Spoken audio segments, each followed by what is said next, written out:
ಕನ್ನಡ ನ್ಯೂಸ್ಗೆ ಸ್ವಾಗತ. ಬೆಳಗಾವಿ ಗ್ರಾಮೀಣ ಮತಕ್ಷೇತ್ರದ ಅಂಗನವಾಡಿ ಕಾರ್ಯಕರ್ತೆಯರಿಗೆ ಉದ್ಯೋಗ ನೇಮಕಾತಿ ಆದೇಶ ಪತ್ರ ನೀಡಿ ಸುವರ್ಣ ಮಹೋತ್ಸವದ ಸಂಭ್ರಮದಲ್ಲಿ ಅಂಗನವಾಡಿ ಇಡೀ ದೇಶದಲ್ಲಿ ಕರ್ನಾಟಕ ಹೆಗ್ಗಳಿಕೆ. ಸಚಿವೆ ಲಕ್ಷ್ಮೀ ಹೆಬ್ಬಾಳ್ಕರ್. ರಾಮಗೌಡ ಪಾಟೀಲ್, ಪ್ರಜಾರಾಜ್ಯ ಕನ್ನಡ ನ್ಯೂಸ್, ಬೆಳಗಾವಿ.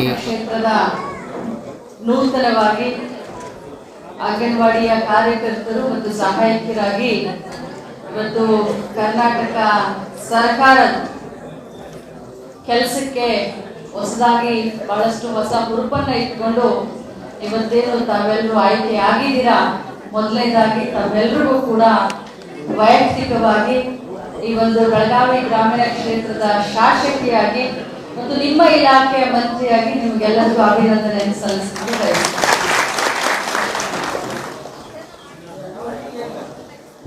ಜೊತೆಯಲ್ಲಿ ಬಹಳಷ್ಟು ನನ್ನ ಮಾಧ್ಯಮದ ಎಲ್ಲ ಸಹೋದರರಿಗೆ ಇದು ಒಂದು ಅವಿಸ್ಮರಣೀಯ ಒಂದು ಸಂದರ್ಭ.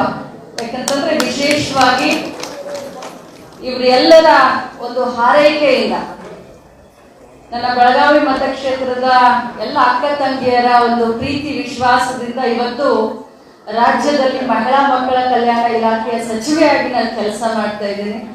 ನನಗೆ ಬಹಳ ಸಂತೋಷ ಅನಿಸ್ತು. ನನ್ನ ಇಲಾಖೆಯಿಂದ ನನ್ನ ಗ್ರಾಮೀಣ ಕ್ಷೇತ್ರದಲ್ಲಿ ಸುಮಾರು 50 ಜನರಿಗೆ ನನ್ನ ಇಲಾಖೆಯಲ್ಲಿ ಕೆಲಸ ಕೊಡೋದು ವಿಶೇಷವಾಗಿ ನನಗೆ ಬಹಳ ಸಂತೋಷ ಅನಿಸಿ ಇವತ್ತು ವೈಯಕ್ತಿಕವಾಗಿ ನಾನೇ ಅವರಿಗೆ ಈ ಆರ್ಡರ್ ಕಾಪಿಗಳನ್ನು ಕೊಡ್ತೀನಿ. ಇದೊಂದು ಅವಿಸ್ಮರಣೀಯ ಸಮಯ ನನ್ನ ಜೀವನದಲ್ಲಿ ಯಾವತ್ತು ನೆನಪಿನಿಂದ ಇರಲಿ ಅಂತ ಹೇಳಿ ನಾನು ಇವತ್ತು ತಮ್ಮನ್ನೆಲ್ಲರನ್ನೂ ನನ್ನ ಗೃಹ ಕಚೇರಿಗೆ ಕರೆಸ್ಕೊಂಡು ಈ ಒಂದು ಖುಷಿಯ ಸಂದರ್ಭದಲ್ಲಿ ತಮಗೆ ಅಭಿನಂದನೆ ಹೇಳಲಿಕ್ಕೆ ಮಾಧ್ಯಮದ ಎಲ್ಲ ನನ್ನ ಸಹೋದರರನ್ನು ಕೂಡ ಕರೆದಿದ್ದೀನಿ.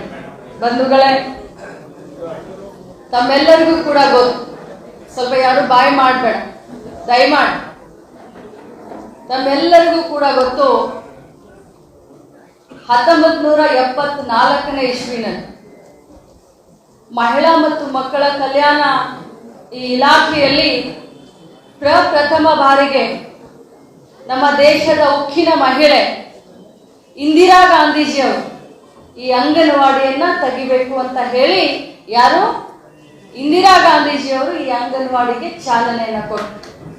ಯಾಕೆ ಅಂತಂದ್ರೆ ಬಡವರ ಮಕ್ಕಳಿಗೆ, ಹಳ್ಳಿಯ ಮಕ್ಕಳಿಗೆ ಪೌಷ್ಟಿಕ ಆಹಾರದ ಜೊತೆಯಲ್ಲಿ ಹಳ್ಳಿಯಲ್ಲಿನೇ ಅವರಿಗೆ ಒಳ್ಳೆಯ ಶಿಕ್ಷಣ ಸಿಗಬೇಕು, ಒಳ್ಳೆಯ ಆರೈಕೆ ಸಿಗಬೇಕು ಅಂತ ಹೇಳಿ 49 ವರ್ಷದ ಹಿಂದೆ ದಿವಂಗತ ಈ ದೇಶದ ಪ್ರಧಾನಿಯಾದಂಥ ಇಂದಿರಾ ಗಾಂಧೀಜಿಯವರು ಕರ್ನಾಟಕ ರಾಜ್ಯದಲ್ಲಿ, ಅದು ಮೈಸೂರು ಹೊಳೆನರಸೀಪುರದಲ್ಲಿ ಪ್ರಪ್ರಥಮ ಬಾರಿಗೆ ಅಂಗನವಾಡಿಯನ್ನ ತೆಗೆದ್ರು.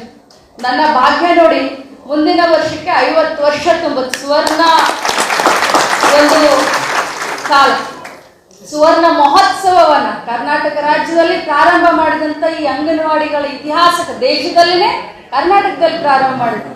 ಈಗ ಸುವರ್ಣ ಮಹೋತ್ಸವವನ್ನ ನಾವು ಕರ್ನಾಟಕದಲ್ಲಿ ಮಾಡಲಿಕ್ಕೆ ನಾನು ಇಲಾಖೆ ಮಂತ್ರಿಯಾಗಿದ್ದು ನನಗೆ ಬಹಳ ಸಂತೋಷ ಅನಿಸುತ್ತೆ.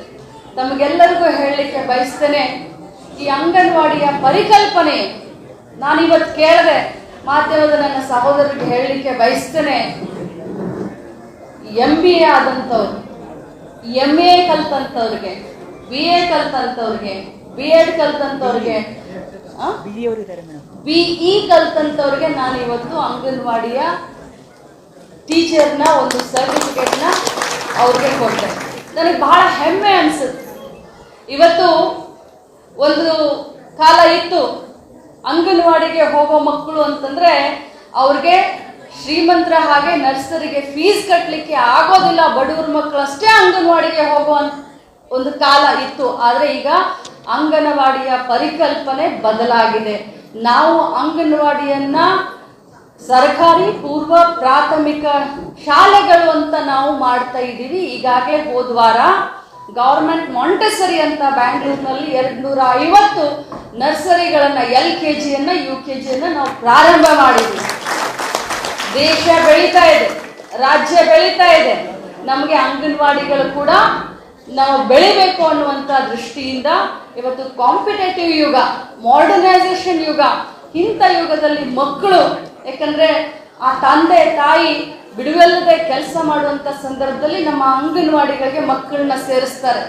ಯಾಕೆ ಅಂತಂದ್ರೆ ನಿಮ್ಮ ಮೇಲೆ ವಿಶ್ವಾಸ ಇಟ್ಟು ನೀವು ಆ ತಾಯಿ ಸ್ಥಾನದಲ್ಲಿ ನಿಂತು ಆ ಮಕ್ಕಳನ್ನ ಪಾಲನೆ ಪೋಷಣೆ ಮಾಡ್ತೀರಾ, ಅವ್ರಿಗೆ ಕಲಿಕೆಯನ್ನ ಹೇಳ್ಕೊಡ್ತೀರಾ ಅನ್ನುವಂಥ ನಿಮ್ಮ ಮೇಲೆ ಒಂದು ವಿಶ್ವಾಸ ಇಟ್ಟು ನೀವು ಅವರಿಗೆ ಹೊಟ್ಟೆಗೆ ಹಾಕ್ತೀರಾ, ಹಸಿವಾದ್ರೆ ಅವ್ರಿಗೆ ಊಟ ಮಾಡಿಸ್ತೀರಾ, ಹೊಲಸಾದ್ರೆ ಕ್ಲೀನ್ ಮಾಡ್ತೀರಾ, ನಿದ್ದೆ ಬಂದ್ರೆ ಮಲಗಿಸ್ತೀರಾ ಅನ್ನುವಂಥ ವಿಶ್ವಾಸ ನಿಮ್ಮೆಲ್ಲರ ಮೇಲೆ ಇತ್ತು ಆ ಅಂಗನವಾಡಿಗೆ ಕಲಿಸ್ತಾ ಇರುವಂತ ನಮ್ಮ ತಂದೆ ತಾಯಂದ್ರಿಗೆ ನಾವಿವತ್ತೊಂದು ಭಾಷೆಯನ್ನ ಕೊಡಬೇಕಾಗತ್ತೆ. ನಿಮ್ಮ ಮಕ್ಕಳು ಬರೀ ನಿಮ್ಮ ಮಕ್ಕಳು ಅಷ್ಟೇ ಅಲ್ಲ ಪಾಲಕರೇ, ಅವರು ನಮ್ಮ ರಾಜ್ಯದ, ನಮ್ಮ ಸಮಾಜದ, ನಮ್ಮ ಭಾರತ ದೇಶದ ಮುಂದಿನ ಭವಿಷ್ಯ. ಅವ್ರನ್ನ ನಾವು